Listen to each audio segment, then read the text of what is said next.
Welcome, everyone. Glad to see you all coming in right now. We're just going to give it another minute or two, and we're going to go ahead and get started. So welcome to our webinar today. While you are joining us, we'd love to get to know a little bit more about you. So open the chat box and let us know your name and where you are from. So we'd love to get to know you a little bit. And as you do that, you'll notice in the chat box, there's a little blue button there that says all panelists or all panelists and attendees. Feel free to change that to all panelists and attendees so we can all see all of those comments. So again, if you're just joining us, go ahead and open your chat and drop in your name and where you're from. We'd love to get to know you a little bit more, and we're going to go ahead and get started here in just a minute. So it looks like we got Hillary from Montana, Paulo from Brazil, Stephanie from Denver. Wow, this is so great to see everyone from all over the place, right? David, this is awesome. Oh, David, we got a Wisconsin person for you. Ooh, I love it. We got an Oregon, Kim from the Netherlands, Toronto, San Jose, Philadelphia, Georgia. This is awesome. It's great to see everyone. So do we have any native New Yorkers? I mean, do we? I don't know. Any of my New York brethren or sisterin, I don't know if sisterin's a word, but any of my New York peeps joining us, that would be awesome. Don't see them yet, but we will let you know. Awesome. All right.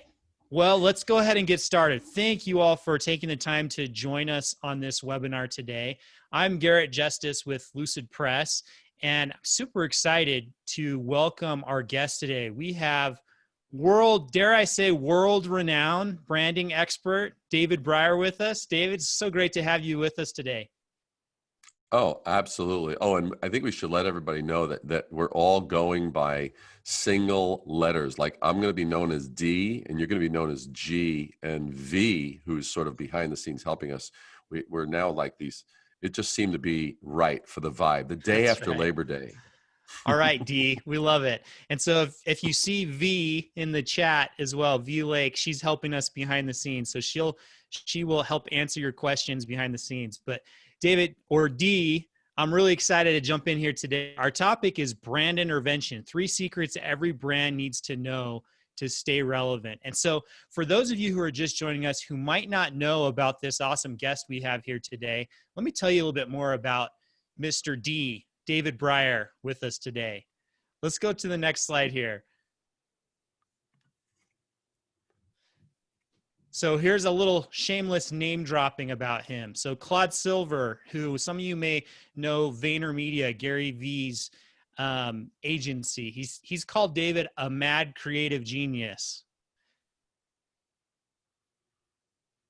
Shark Tank's Damon John. So any fans of Shark Tank out there, let us know in the chat.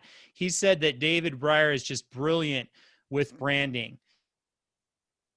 And Grant Cardone has said David's solutions for branding will revolutionize the way you think about it. David is a branding genius. So if you're not aware of this guy, hopefully you can trust some of the endorsements from some of these people.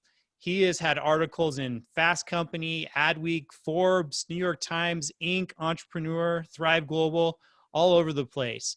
And if you search for branding or rebranding, he's one of the top guys that come up out there. So we are very, very, very excited to have David Brier, D, with us today. And so David, thank you for joining with us today. And I'm really excited to jump into this content. Are you? Oh, gee. Should we get into it, David? Dude, I mean, it's like I'm between D, G, and V and everything else, the A, B, C, D. I'm ready to go. I'm ready to cover it from A to Z. Awesome. Let's do it. I think you want to tell us a little bit about your book that came out this last year. Is that right? Yeah, absolutely. Absolutely. So what you see there, that's how I look when I'm really like trying to impress you with dressing nicely and being well color coordinated.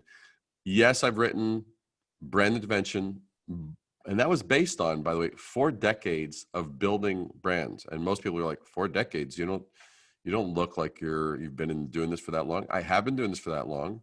And that means that I started when I was 3 years old. That's right.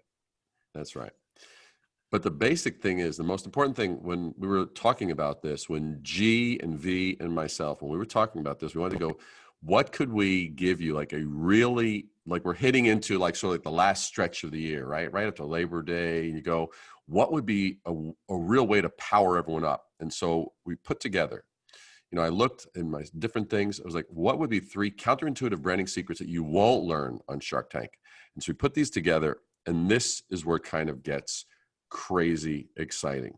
So here I want to give you an overview. So secret number 1 is that great brands are not built by sales teams. And I'm going to go into that and how that is and what you do instead. Secret number 2 is that an amazing product or service will not ensure success. And I'll go into how that is. And that will also explain why inferior brands can outperform and do outperform superior brands every day of the week, and how and why that is and what you can do about that. Secret number 3 is that obsessed passion will not create a great brand and is often the reason a brand fails. Now, this bit of fiction, it works great on a Hollywood set, but it's not in the real world. It's the kind of like it's a little bit of like build it and they will come kind of thing. That's wonderful for a Hollywood script. But when it gets into like real life, where you need to service clients, you need to build a brand and be relevant and stay profitable and stay expanding and relevant, that's a different story. So I'm excited. I think these are just gonna be some great stuff. So should we jump into it? Secret number 1, great brands are not built by sales teams. Tell us a little bit more about that. Totally. So the greatest and most successful brands were not built on the shoulders of a killer sales team. Instead, they used something that sells much more with less effort. And this is where it goes. Let's look at Apple as a perfect example, okay? If we go back to 2010, now Steve Jobs is still alive, 2010, and that's kind of crazy, right? That's just 10 years ago.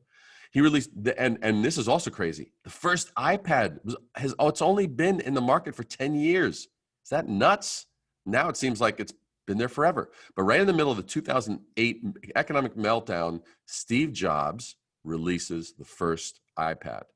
Okay, people weren't spending money. They were not spending money going out. People bought necessities. They didn't buy luxuries, right? They weren't going out as much. They weren't doing things that were extra fancy. They may not have gotten things fully loaded. They may have been cutting back here and there. But the weekend after Apple announced it, people waited in lines around the blocks of Apple stores around the globe. This is what it would look like. For those of you that weren't around, this is the kind of traffic that would go on, literally, around the blocks. People would wait for hours to get their product. All of a sudden, people's lives were incomplete without this $800 device, right? 24 hours before, if you asked somebody to spend $800 on something they didn't have, you would have gotten a blank stare. So why? Well, Apple's brand. See what Apple stood for as a brand. What they delivered on as a brand and their brand credibility. It's vitally important. When you're building a brand, you need to have brand credibility. And then that's obviously on what you deliver as a brand, but it also is consistency.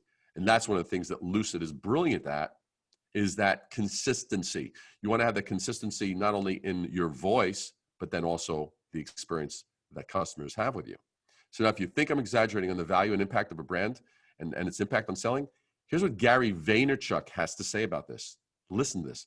The reality is the greatest companies in the world don't sell, they brand. It's all about branding. The difference between branding and sales is simple. Are you trying to convert or are you trying to create an experience? Listen to these last 4 words. The latter always wins. Okay? Are you trying to convert or are you trying to create an experience? The latter always wins. He doesn't say most of the time it wins, or if you're really nice, it always, no, the latter always wins, period. Now, the greatest companies brand more than companies that merely sell. And as a result, they sell a lot more goods and services. Now, struggling companies that ignore this have to work really hard to sell anything at all. And they're often forced to using the lower price deal. Oh, you're going to get that? We'll match their price, or we'll do it under what you're being offered as a competitive price. And especially in this competitive climate, A lot of companies are having to pivot and adapt and do different things with regard to the pandemic, COVID, and all this kind of stuff. So you don't want to be in the category of struggling. You want to brand smarter and brand more and not just go, oh, let's just try and sell and sell and sell and sell and sell and hammer. But now, here's a key point. Some attending this might say, well, doesn't this just apply to big companies like Apple, or like you fill in the blank of what big company? Well, I want you to tell that to this client. This right here, if you look at this graph, what you see there, that was them in 2019, okay? This year, right through the entire COVID, from January through June and even into July, they have grown and grown and grown. That's their actual, they've literally seen a 200% increase year over year in sales. The difference is on the left, this is what their brand was. And basically what they provide is they provide super healthy, raw, uncooked food for dogs, premium product. And it's incredibly healthy for dogs. It's really great. But look at the difference in messaging. High Meadow Farm Naturals. What did that actually communicate? Now we see Napa Fresh, food for dogs.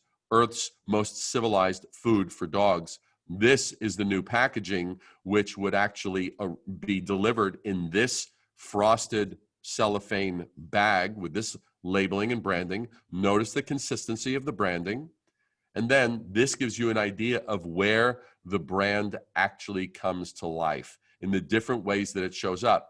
It has different places that it shows up. But again, we have consistency of color, consistency of application, consistency of typography. Now the lesson, branding plants the seeds. Sales harvests those seeds. That is the lesson here. That's the point. David, I love this. I think that, as I'm listening to that, some of the things that stood out to me is, you often think about selling, right? As a company, you want to get sales, but when you put sales first instead of building strong experiences and a strong brand, that's when you get into mistakes. And so what I love about this is when you get that in the right order and put that brand building first and build a strong, consistent brand, those sales follow, like in that Apple example and these other examples that you shared. I love that. Exactly. Do you think people Very, are ready very for cool. the second one? Do you think Let's people jump are ready in. for What's number two? Can they handle it? I don't know. Let us know in the chat. You want to see number two? All right. Secret number two, an amazing product or service will not ensure success. Tell us a little bit more about this, David. Okay. So what I'm about to tell you explains why inferior products outperform superior products every day. So there once was a chocolatier, okay? Now, this is a chocolatier, this is a client of mine. They had an obstacle in the road. It was short-sighted arrogance. Now, when I say arrogance, it doesn't mean that it was just an attitude. It was almost an overemphasis on, I made something great. Now, I've seen this literally in companies in the tech sector. We've invented this stuff. We have blood, sweat, and tears, and we've invested X hundreds of thousands of dollars and hours and da-da-da-da-da. And they're so granular into the thing they've made. And I've seen it in beauty. I've seen it in healthcare. I've seen it in practically every industry that I've ever been in. You don't want to have what I call short-sighted arrogance, okay? Too much belief that what he made was all that mattered. That's what I mean by short-sighted arrogance. Now, he literally was one of the top 4 chocolatiers in the United States. I don't know about you, but I am a real fan of great, delicious, handmade dark chocolate. I mean, if it's done right, it's not bitter. And that's one of the tells. He made the smoothest.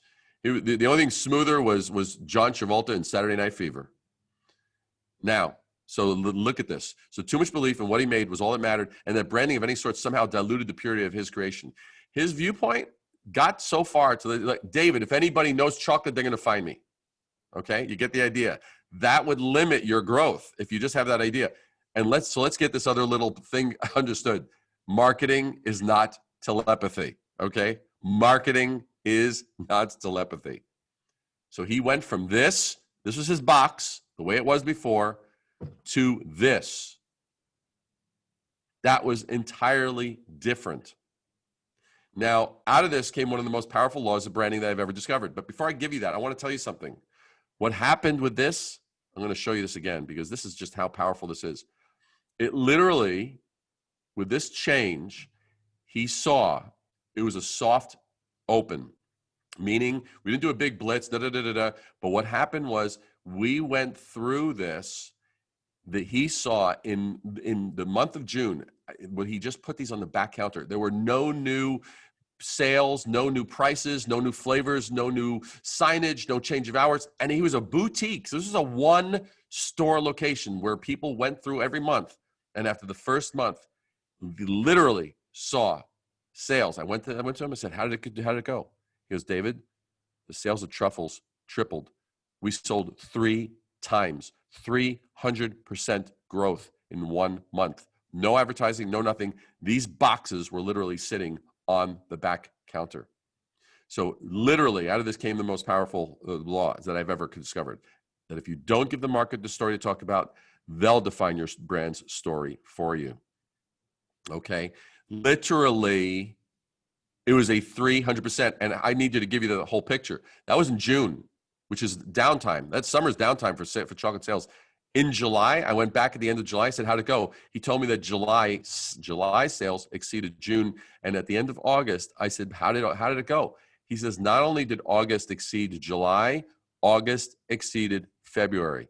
And for those that know, February, that's Valentine's Day. That's Valentine's Day month. Okay. February and December are the 2 months when chocolate companies crush it and drive revenue. So the thing that we know here is the lesson in business as in life, love is blind. Don't be blinded by the awesomeness of what you've created. That's lesson number 2. Love it. I think that that's such an important key that sometimes we get so caught up into what we're doing. We just need to take a step back and see through the eyes of our customers. And David, we actually had a question come through in that example. I mean, you kind of showed just the packaging there, but we had a question that said, how did that work for the other branding that included more than just packaging, right? So like, I know we don't have any examples of that, but was there anything else in that example besides just the packaging sitting on that back counter that helped with this? Oh, to drive that increase? Yeah. Oh, literally nothing. It was literally what they did was, I mean, I remember seeing it. It was just like, I mean, imagine, so maybe it was like four tall or 5 tall, whatever it is, just stacked on the back counter. And literally there were no other changes, no changes in lighting, no new flavors. They didn't shift things around, didn't change the displays, no new sexy people who kind of like looked all shiny and wonderful and buff or whatever. So, I mean, nothing changed. Wow. Nothing at all. And that was it. Of course, it impacted, then we applied the branding to other products. So they had a cocoa mix and they had other products that started to expand. But as far as that initial rollout, that was it. Love that. That's amazing. So we have some questions also about, what if it's a service business, or what if you don't have a physical product, right? So how do you apply this lesson and some of the things you've learned here to those types of industries? Great question. So the point is that, so the key thing here is don't be blinded by the awesomeness of what you created. That means where companies mess up a lot is that they focus, let us talk about us. Let us talk about our features. Let us do this. Let us do that. Now let's step back and look at the reality of the situation. You know what? Your competition is doing the same thing. So what's happening to your prospects? Whether you're B2B, B2C, doesn't matter. Same deal happens. What's happening is that your prospects, who are also prospects of your competition, they're all saying how great they are. They're the greatest. They're the world leader. They're the number one, blah, blah, blah, blah, blah. They've been endorsed by blah, blah, blah, blah, blah. They have these features. It works on this system. It da-da-da-da-da. The problem with that is that you're talking about the things that you think are important. You need to be building your brand. What is the problem that you're helping your customer solve? How are you making their lives easier? How are you making their lives simpler? How are you making their lives, if you're in food, more delicious?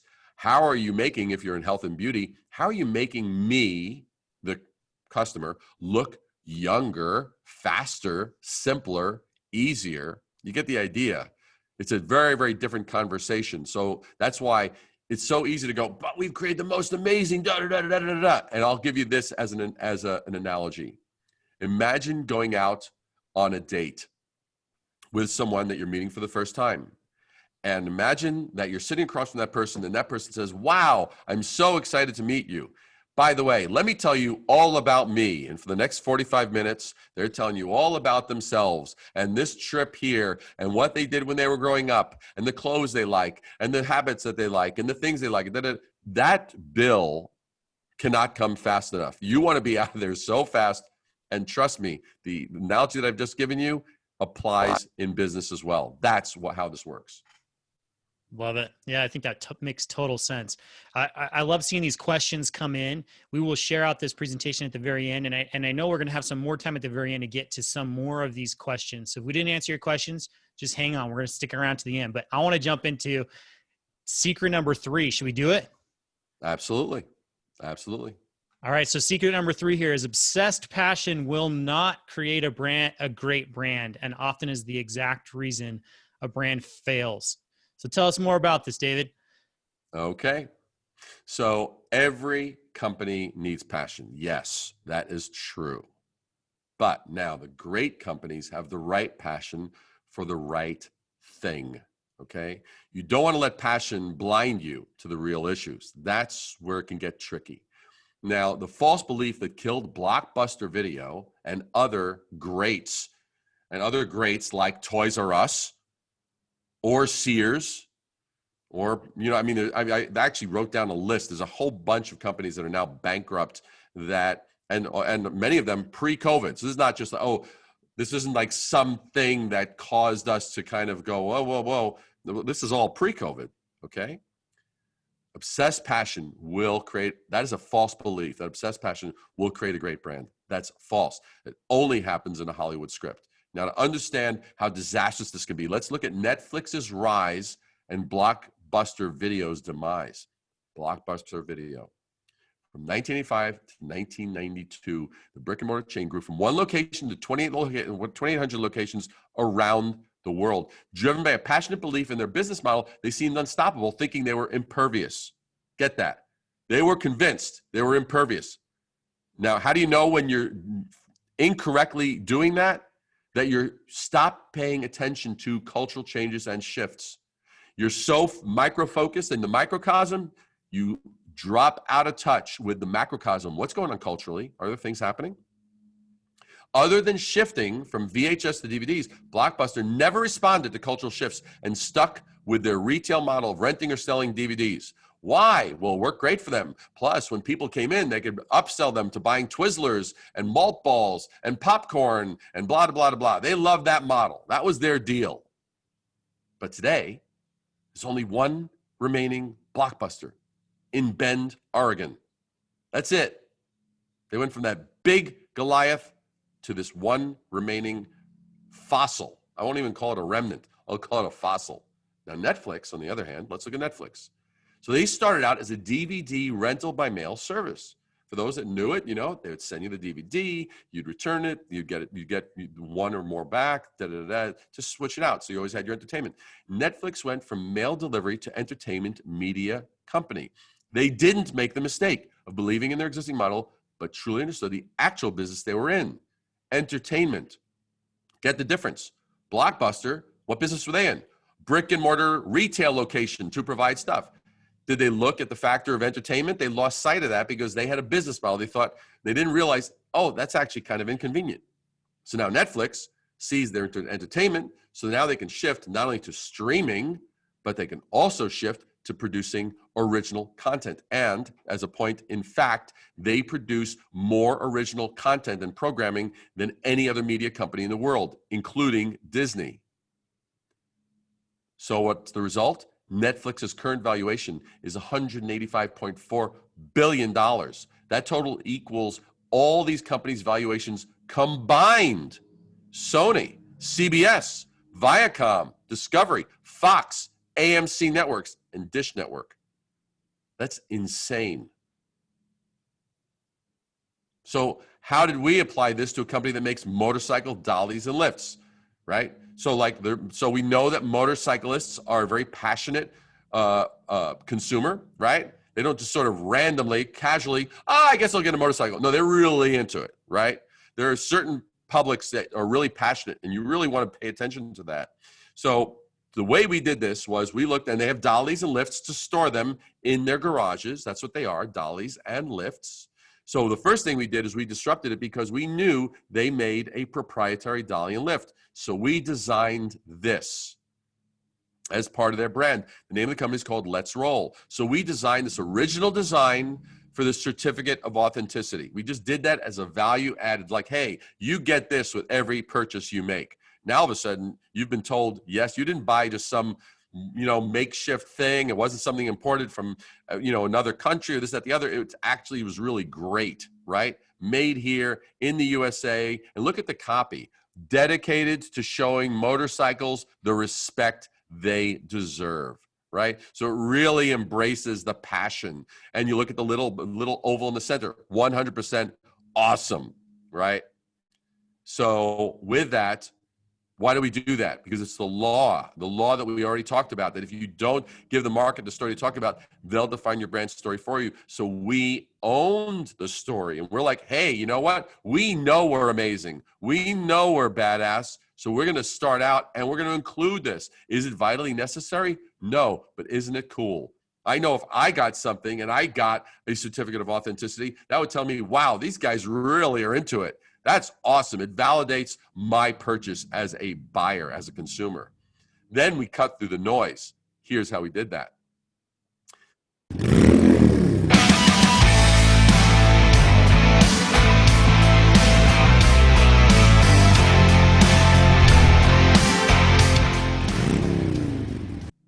So what you see here is this is what their brand looked like before.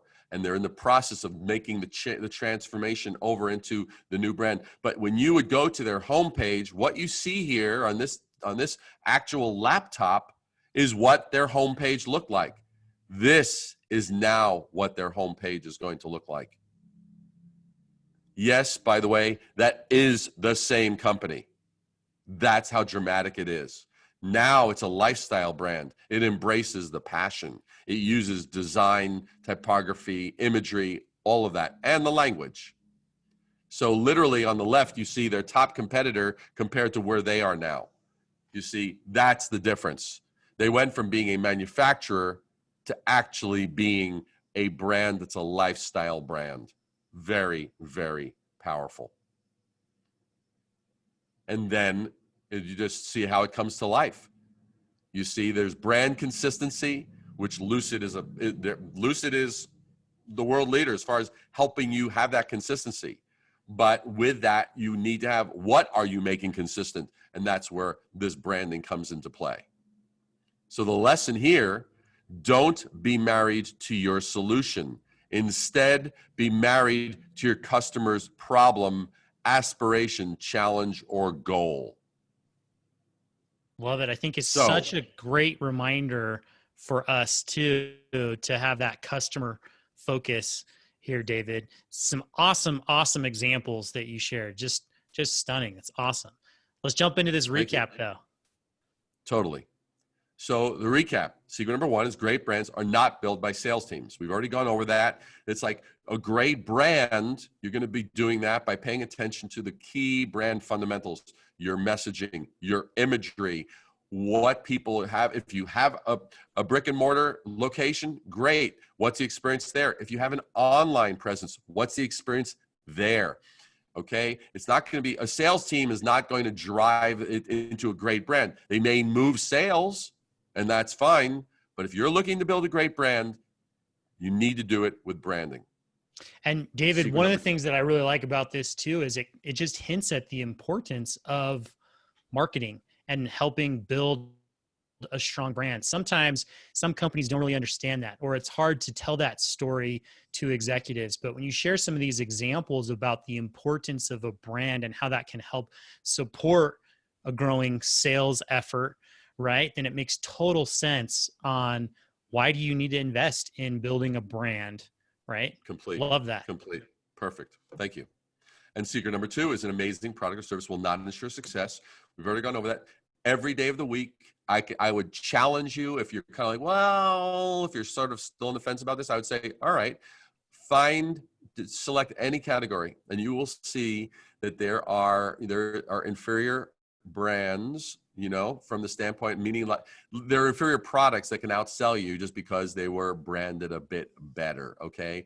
There are great musicians who never achieve fame. There are great artists who never achieve fame. There are great products that weren't structured right in the right way that really could have changed and revolutionized things, but that's not going to ensure the success. So you want to use branding as the tool to help you get there.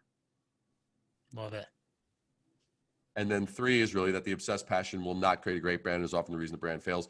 Obsessed passion is synonymous here with the factor of being sort of so microcosmic in your view of things. You lost touch with what's happening out there. Are there shifts? Are there pivots? And a little additional secret on number 3 is this. When you're building your brand, build your brand on values. Don't build it on features. And what I mean by that is, let's look at 2 examples that are very clear. Nike, does it say better synthetic rubber? Better than, no, what it says is just do it. That's a value, right? It's an attitude. It's a value. And when Steve Jobs came back to Apple, after Apple was on the brink of going out of existence, he came back, and what did they come back with? They came up with a campaign which was think different.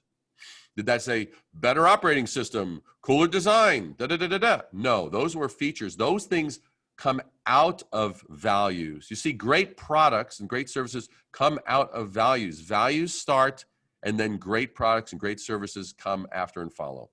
Yeah, love it. So David, one of my takeaways as I'm hearing this is, you're not saying that sales aren't important. You're not saying that building a great product or service is not important.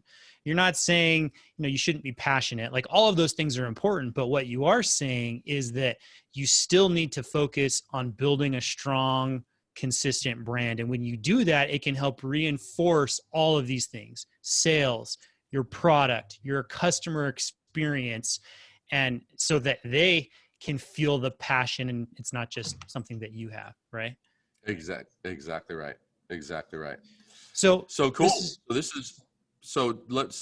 see. You got a little surprise for people, it looks like. We do, yeah. So we actually have an event coming up the end of this month, where we are doing a virtual community event with a handful of sessions just like this one that David did, where we're talking about brand building and creating more effective content that gets results. So if you're interested in that, it's free. We'd love for you to sign up. And David, I think you actually have something special for this group before we get into our Q&A. Is that right? Absolutely. That's totally right. So basically, the basic thing is this, is that, I've seen companies plateauing. I've seen them losing relevance. And so we literally have started, actually this week, we've started the pre-assessment. It's just ramping up, and we formally start on Saturday. So this is very, very special. It's a very narrow window, but it's super exciting. Basically, I put together, based on the success of Brand Intervention, the book, what I then put together was an actual masterclass, and it is insanely powerful. And this is just like give you an overview right here. You'll see across the top, weeks 1, 2, 3, 4, 5, 6, 7, 8. It's an 8-week. It's a hybrid of a masterclass and a mentorship, because I'm literally every week I'm working with the students that are enrolled, and we have students enrolled as far east as India and also Switzerland, and then throughout the U.S. And so it's a very exciting mix of different people in different industries. And so brand module 1, week 1, that literally walks you through weeks 1 and weeks 2, walk you through Brand Intervention, the book, where you will know it better than anybody that has read it before. It gets so deep. It's not superficial, because I refused to offer something that basically kept me as knowing the stuff and you being reliant upon me. My goal is to give you back you as a branding professional, and give you the independence to think, navigate, and work out and know why stuff worked. Because I did not like what I saw happening in the industry, which is a lot of hacks, a lot of swipe files, and a lot of little cheat sheets but yet leaving those who enrolled in those courses as clueless. They really didn't know why anything worked. All they knew is, well, if I do this, I do this, I do this. So they became almost like marionettes. And that's not empowering. This is designed to empower. So weeks 1 and 2, you got that. Weeks 3, unleashing your superpower, where we get into really what is branding and how you use that, and mastering innovation and attention. Module 4, week 4, the secret to creating a remarkable brand, the 23 key differentiators. I cover this nowhere else. And the 3 phases of branding, mastering brand relevance. Then literally weeks 5, 6, 7, and 8, literally walk you through the brand intervention blueprint. Research, number 1, then using your differentiator for the perfect brand story. Then week 3, you get into the actual elevating your brand and then bringing it all together.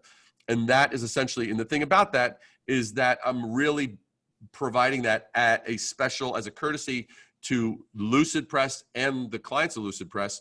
We have that at a special 15% discount. We only have 3 slots left at that special rate. And I know that V is going to be sharing with you guys a link on that, but I just wanted to extend that to you. And I know we have about 10 minutes. I want to make sure we get the questions, but that's the thing. That's the special offer that I would love. If you're into it, if that makes sense to you, if you feel you can grow, take advantage of it. Love that. It looks like such an impactful course. So let me ask you these questions. I know we've had a lot of questions from people, throughout today about, they're from a B2B sector, or someone said, they're in a different tech company, or they work for more of a commodity company or a trash company or a charity. Is this course applicable for all of those different industries, or is it specific for certain industries?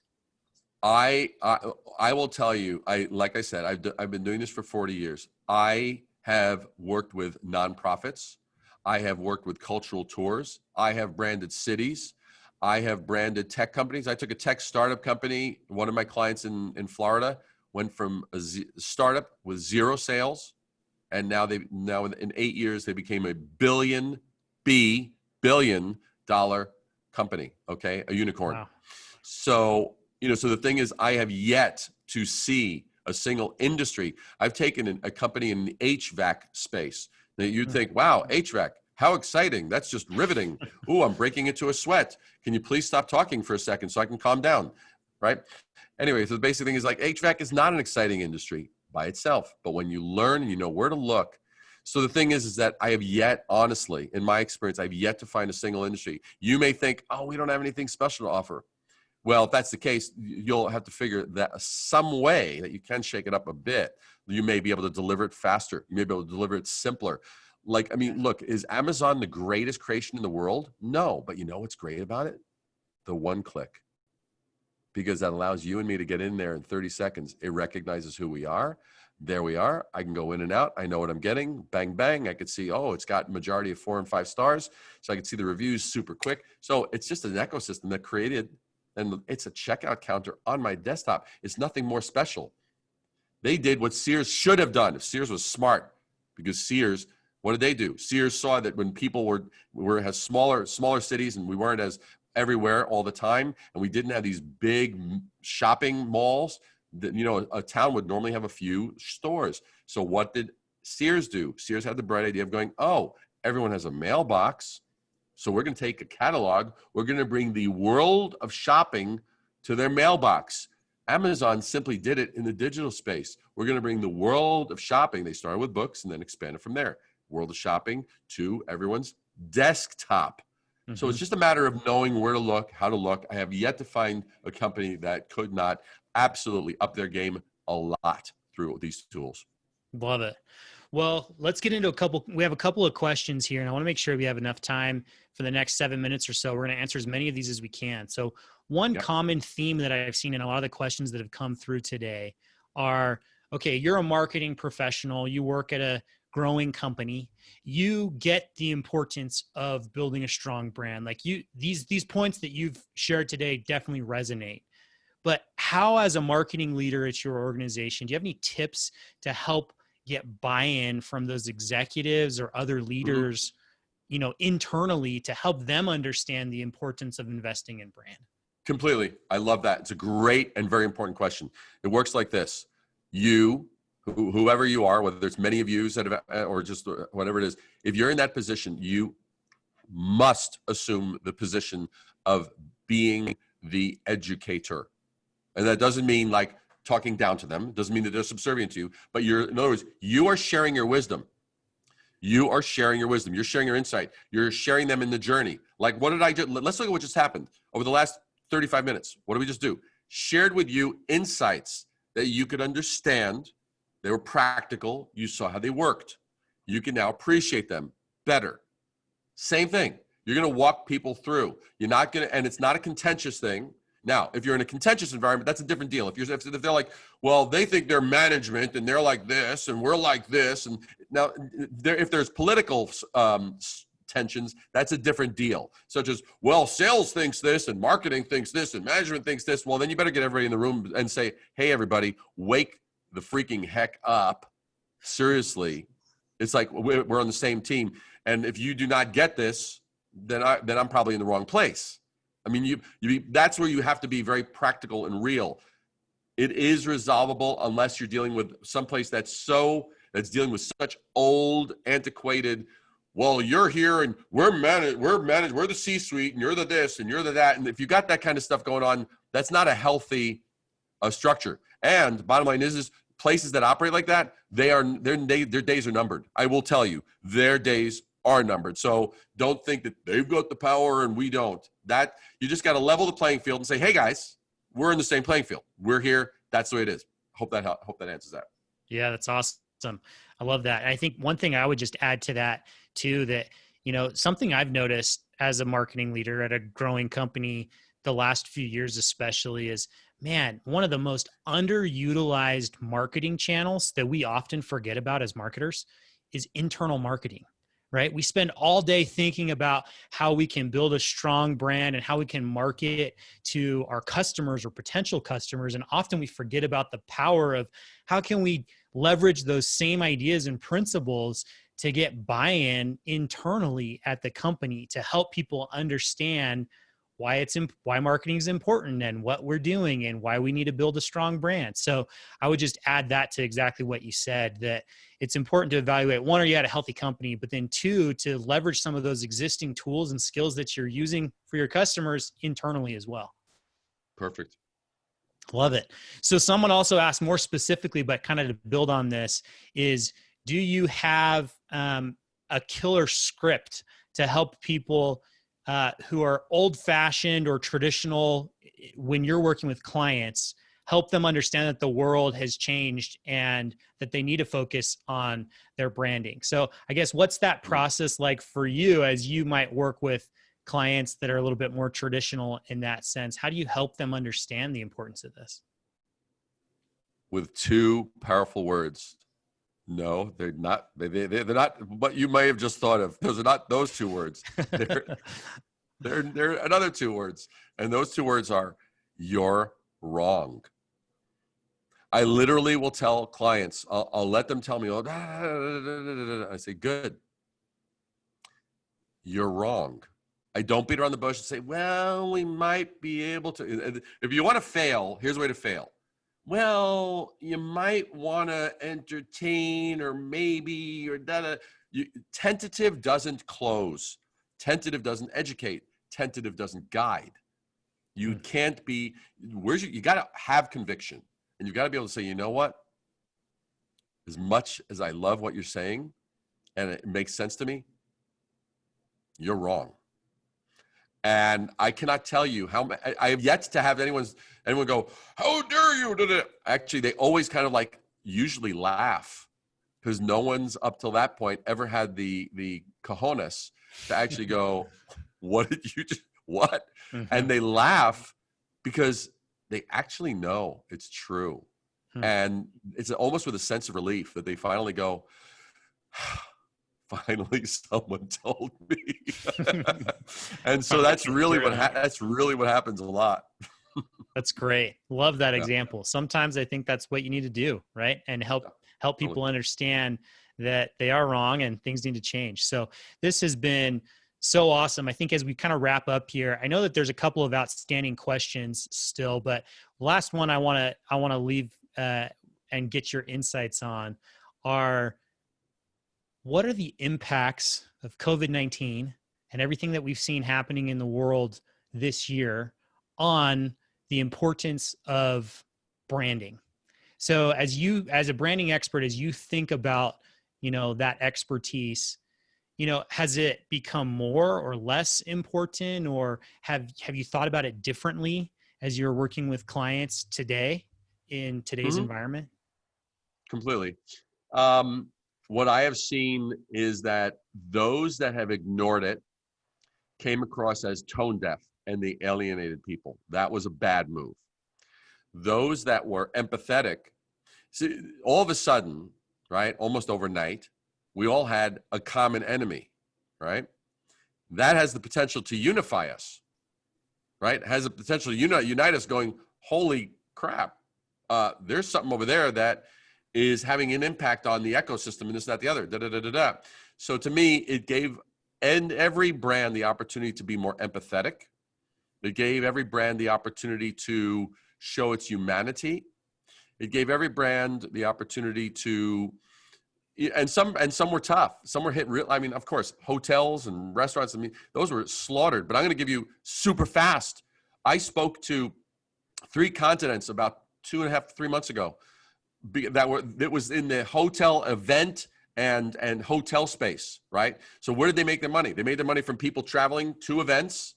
They made the money on the travel. They made their money on the lodging, on the restaurants, and the food, the venues, the events themselves. And that was decimated. Their industry was put to the end. So I said, okay, I get that that's a problem, but now why don't you do this? Aren't there certain things you can do that would give them access to that they otherwise couldn't have? Let's say you're going to have an event in Italy, and all of a sudden you say, you know what? Since you can't come here, we're going to bring Italy to you. So we're going to have this event. Yes, we're going to have the speaker, but in addition to that, we're going to take you behind the scenes at this kitchen where you never have access to this before. We're going to go to this concierge, to this boutique place, an incredible place to shop, and the top customer rep there is going to actually walk us through, give us behind the scenes, look at this and look at that, and da-da-da-da. And then we're going to ship you an actual package of fresh made foods and sauces and olive oils and this and that. Da-da-da-da-da. I said, now you can shift it. That's an example of taking something where it was like, oh, nothing but nightmares. Now at least you could turn it into a business. So there's always the opportunity to be ingenious. There's always the opportunity to be empathetic. And you just have to know what dots to connect. And sometimes you need to know what dots to disconnect from. Mm-hmm. There's my answer. Love that example. I think, your response reminds me of the Gary Vaynerchuk quote that you shared about experiences, not necessarily sales, right? When you focus on those experiences. And so the changes and the difficulties of what has come about today, like that you shared of can't have this event in Italy anymore. All it does is create opportunities for more unique customer brand building experiences. So we just need to put on those creative hats as marketers and brand builders and find those opportunities and gaps to create unique experiences that can help build our brands. Totally. And I just want to say, just if there's anyone that's kind of like, oh, damn, I had a question, do not hesitate. Feel free. Reach out to me on LinkedIn. Reach out to Garrett. On LinkedIn. I mean, just like connect. For sure. I don't want this to be like, oh, it's over. No, it's not over. It's just starting. That's right. That's right. Well, David, this has been so awesome. I would definitely encourage you, if you have any interest in, following up on that course that David shared today, please look into that, because, he's giving Lucidpress customers and prospects, people here on this webinar today, a unique discount, which he's not giving for others. And there's only a few limited spots. So if you're interested in working with David in this course, feel free to check that out. Again, just to echo what David said, if you have any other questions, we didn't get to them today, please reach out to David or I on LinkedIn. We'd love to connect and answer any questions and continue the conversation. So David, thank you again for taking the time today, sharing these awesome insights. Hope you have a great rest of the day. Totally. And V, I know, is going to share all the stuff. So she'll share the links. Yep. And we will follow up with some emails. Thank you so much. Absolutely. Guys, have a great week. You were awesome. Thank you. And G, you were amazing. And V, you're without equal. What can I say? Bada Couldn't have boom, done it bada bing. without you, D. Thanks, D. We'll see you later.